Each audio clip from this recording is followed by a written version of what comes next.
பக்திமயம் நேயர்களுக்கு வணக்கம். 2024 ஜூன் மாதத்திற்கான ராசி பலன் இப்போ நம்ம பார்க்க போறோம். அதுக்காக நம்ம கூட இருக்கிறது திரு சந்தோஷ் திருமேனி சிவாச்சாரியார் அவர்கள். வணக்கம் ஐயா. வணக்கம்மா, உங்களுக்கு வணக்கம்.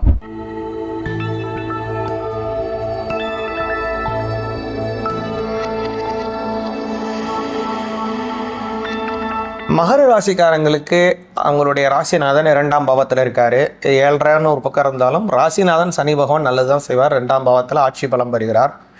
நல்ல ஒரு தன்னம்பிக்கையுடன் இருப்பாங்க, முதல் விஷயம். அதே மாதிரி மகர ராசிக்காரங்களுக்கு சூரிய பகவான் அஷ்டமஸ்தானாதிபதி. சூரிய பகவானுக்கும் மகர ராசிக்காரங்களுக்கும் ஒரு சரியான போக்கு எப்போதுமே இருக்காது. எப்பெல்லாம் சூரியனுடைய வலிமை குறைகிறதோ அப்போ தான் மகர ராசிக்காரங்களுக்கு ரொம்ப நல்லது.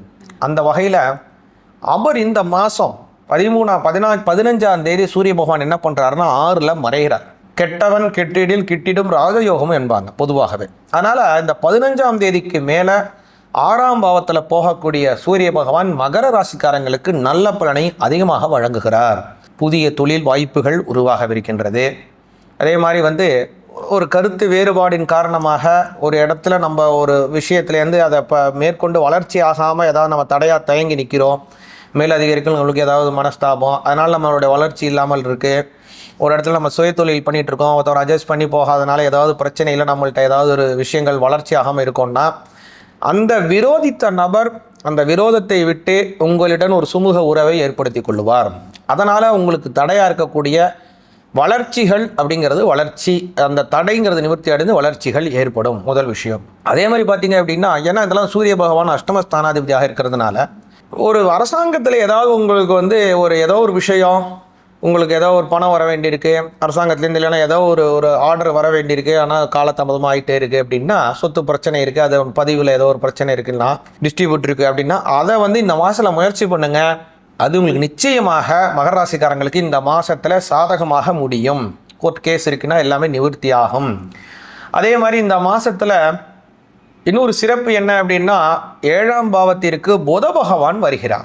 7ஆம் பாவத்துக்கு 26ஆம் தேதிக்கு மேலே வரக்கூடிய புத பகவான் திருமணம் ஆகாதவர்கள், ரொம்ப நாளாக திருமணத்தை பார்த்துட்டு இருக்காங்க, அல்ல திருமணம் ஆகலை, 5ஆம் அதிபதியாக இருக்கக்கூடிய சுக்கிர பகவான் அதே இடத்துல ஆட்சி பலம் பெறுகிற சமயம் அப்படிங்கிறதுனால யாரையாவது ஒரு மனசு விரும்பிட்டு இருக்காங்க, அவங்களுடன் அவங்க ஒரு ஏதோ ஒரு கருத்து வேறுபாடுனாலேயோ அல்லது அவங்களுடைய பெற்றவங்க சம்மத்தினாலேயோ ஏதாவது கல்யாணம் தள்ளி போயிட்டுருக்கு அப்படின்னா, மனசுக்கு விருப்பம்படியான ஒரு திருமண வாழ்க்கை அமைவதற்கு வாய்ப்புகளை உருவாக்கி தருகிறது இந்த ஜூன் மாதம் மகர ராசிக்காரங்களுக்கு. இந்த மாதம் கணவன் மனைவிகளுக்கு எப்படி இருக்கும் இந்த ராசிக்காரங்க? கணவன் மனைவி உறவு அப்படிங்கிறது இந்த ஜூன் மாதம் மகர ராசிக்காரங்களுக்கு நல்ல ஒரு அமைப்பாக இருக்குது. வாழ்க்கை துணைவருடன் அவங்களுடைய அணுகுமுறை நல்ல ஒரு பிரகாசமாக இருக்கிறது. 7ஆம் அதிபதியாக இருக்கக்கூடிய சந்திர பகவான் நல்ல ஒரு பிளானட்டரி பொசிஷனில் இருக்கார். அதே மாதிரி சனி பகவான் 2ஆம் பாவத்தில் ஆட்சி பலம் பெறுகிறது. குடும்பத்திற்கு ஒரு கூடுதல் ப்ளஸ் அப்படின்னு சொல்லலாம்.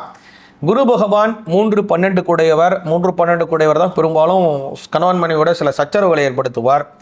அவரும் பார்த்தீங்கன்னா இப்போ மகராசிக்கு 5ல் நல்ல இடத்துல அஸ்தமனமானவர் உதயமாகி பிரகாசங்களை கொடுத்து உங்களுக்கு நல்ல ஒரு நேர்கதியாக 9ஆம் பார்வையாக உங்கள் மகராசியை பார்க்கறதுனால கணவன் மனைவியிடையே நல்ல அன்பு, நல்ல ஒரு பரிமாற்ற வளர்ச்சிகள் ஏற்படும். வேலை வாய்ப்புக்கு பார்த்துட்டு இருக்கிறவங்க, தொழில் செய்யணும்னு பார்க்குறவங்களுக்கு இந்த மாதம் எப்படி இருக்கு? 9ஆம் பாவத்தில் கேது இருக்காருங்க. இந்த 9ஆம் பாவத்தில் இருக்கக்கூடிய கேது பகவான், அதே மாதிரி 10ஆம் அதிபதி 11ஆம் அதிபதி ஆட்சி பலம் பெறுதல், இதெல்லாம் மகர ராசிக்காரங்களுக்கு தொழிலிலே வளர்ச்சியை கொடுக்கும், முதல் விஷயம். அதே மாதிரி படிக்கின்ற மாணவர்கள் 4-9 ரெண்டுமே சுக்கிரன் செவ்வாய் இதனுடைய இடத்துல அந்த அமைப்புகள் வர்றதுனால, செவ்வாய் ஆட்சி பலம் சுக்கிரன் ஆட்சி பலம் பெறதுனால மகர ராசிக்காரங்களுக்கு படிப்பிலே நல்ல நாட்டம் ஏற்படும். நல்ல ஒரு சொல்லாப்புடன் அவங்க படிக்கல புதிய உத்வேகத்துடன் செயல்பட்டு படித்து முடிப்பார்கள் முதல்ல.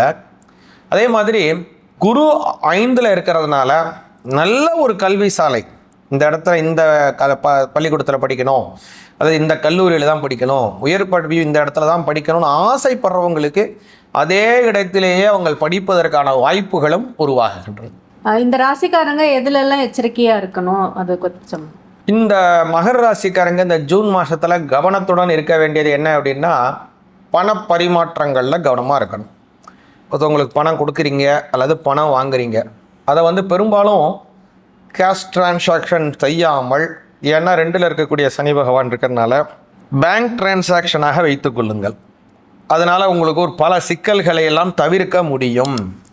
அதே மாதிரி பணம் ஒருத்தவங்கள்ட்ட வாங்குறீங்க, கொடுக்குறீங்க, அதெல்லாம் கொஞ்சம் கவனமாக இருங்க. இதில் உங்களுக்கு கொடுக்கலாமா, இதெல்லாம் கொடுக்கக்கூடாதா அப்படிங்கிறதுல 1க்கு 3 முறை யோசிச்சுட்டு அந்த பணத்தை கொடுங்க. மேலும் வந்து பார்க்கும்போது பிரயாண காலத்திலே ஏதாவது வெளியூர் போகிறீங்க, வண்டியில் போகிறீங்கிறப்போ அந்த பிரயாண காலத்திலே மகராசிக்காரங்க கவனமாக இருப்பது மிக மிக அவசியம். குறிப்பாக இந்த மாதிரி சமயத்திலலாம் நீங்கள் வந்து என்ன செய்யணும் அப்படின்னா, ஐயப்பன் வழிபாடு செய்யணும். ஹரிஹரபுத்திரன் ஐயப்ப சுவாமி, ஐயனார், கருப்பண்ண சுவாமி, சொடலை மடசாமி, கருப்பண்ண சுவாமி, சாஸ்தா, தர்மசாஸ்தா, இந்த மாதிரி இருக்கக்கூடிய அந்த தெய்வங்கள் எல்லாமே ஹரிஹரபுத்திரனுடைய சுரூபங்கள் தான். அதனால் இந்த மாதிரி இருக்கக்கூடிய தெய்வங்களை வழிபாடு செய்யுங்கள். உங்கள் குலதெய்வம் இந்த மாதிரி ஒரு விஷயத்தில் ஏதாவது ஒன்று இருந்ததுன்னா அந்த குலதெய்வத்தை வழிபாடு செய்யுங்க.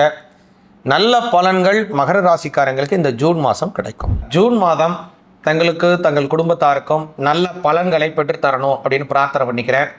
நவக்கிரகங்களினுடைய ஆசீர்வாதமும், தங்களுடைய இஷ்ட தெய்வம், குலதெய்வம், பெரியோர்கள், முன்னோர்கள், மகான்கள், ஞானிகள், குருமார்கள், சித்த புருஷர்களினுடைய அனுகிரகம், ஆசீர்வாதம் பரிபூர்ணமாக உங்களுக்கும் உங்கள் குடும்பத்தாருக்கும் பரிபூர்ணமாக கிடைக்கணும் பிரார்த்தனை செய்து கொள்கிறேன். ஓம் ஆதித்யாய ச சோமாய மங்களாய புதாய ச குரு சுக்கிர சனிभ्यश्च ராகவே கேதவே நமஹ. ஓம் நவோ நவோ பவதி ஜாயமானோன்னாஹம் கேது ருஷடா மேத்யக்ரேஹ பாகம் தேவேभ्यो விததாத்யாயன்ற சந்திரமாஹ ஸ்திரதி தீர்க்கமாயுः. சர்வே ஜனா சுகினோ பவந்து. ஜூன் மாதம் திருமண நாள் மற்றும் பிறந்த நாள் கொண்டாடும் அனைத்து பக்திமயம் நேயர்களுக்கு எங்கள் பக்திமயம் யூடியூப் சேனல் சார்பாக எங்கள் வாழ்த்துக்களை தெரிவித்துக் கொள்கிறோம்.